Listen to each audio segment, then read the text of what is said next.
Hello, and welcome to the TV Rundown, where TV runs down. This week in TV, HBO seem to be having a little trouble remembering whether they've already renewed Game of Thrones or not this year, so they've done it again just to be sure. Having already been renewed back in April for Series 5 and 6, the fantasy drama is now guaranteed to run up until Season 7. But if this lovable bearded man decides to wait another decade to release the next book, the show may be forced to exist up until Season 20, with Seasons 8 through 19 consisting of nothing more than a single dinner party at which all the main characters will sit around and discuss who might snuff it next. This week, Netflix have announced that they've purchased the rights to produce a series based on the Lemony Snicket children's books. We think this sounds like a great match, but even if it didn't, we'd still say that because Netflix can do no wrong. Unless, of course, Netflix refuse my request to sponsor this show, in which case Amazon Instant Video is the greatest, and Netflix are destined to do more damage to Lemony Snicket than this. Time machine, 2 o'clock, 5 o'clock, 3 o'clock, 6 o'clock, 7 o'clock, all the way to prehistoric times when dinosaurs ruled the earth.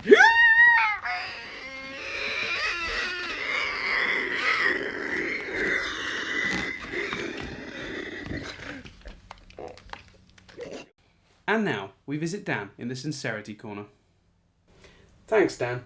I believe that John Noble is the greatest actor working on television today. Back to you, Dan. Thanks, Dan. This week, ABC finally pulled the plug on freshman comedy Selfie, a move that will surprise few people based on its ratings, although some were confused by the show's failure, as it seemed well positioned to appeal to the coveted and cash-burdened younger demographic.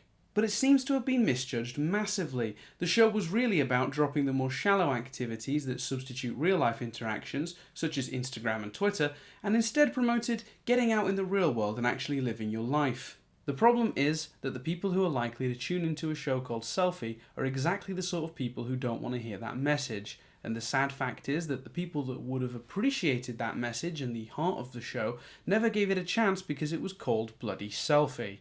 Marketing! When it came time to trim the underperforming fat this year, all the networks just looked around sheepishly at each other waiting for someone else to make their failures public first. Like children at a school disco where no one quite wants to be the first to reveal they don't know all the moves to the Macarena.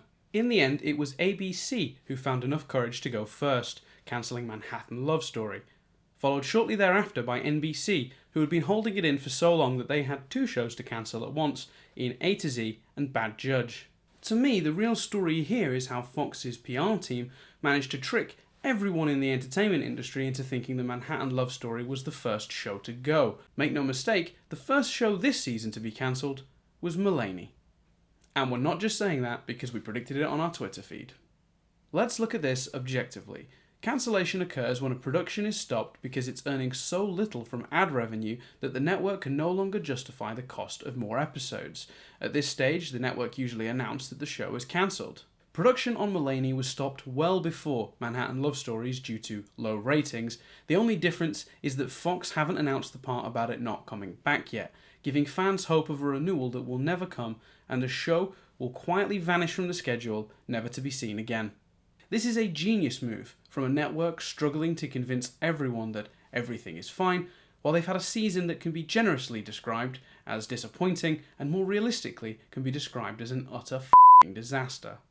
We've reached a point now where I honestly cannot wait to find out how Fox are going to brush Grace Point's inevitable cancellation under the rug.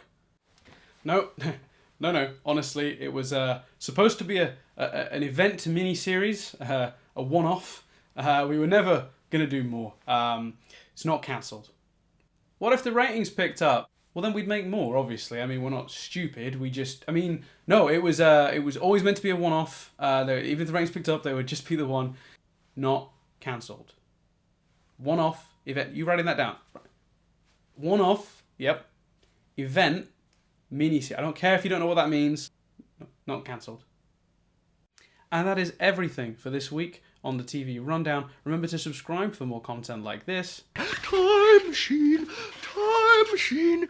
No, not like that. Never like that.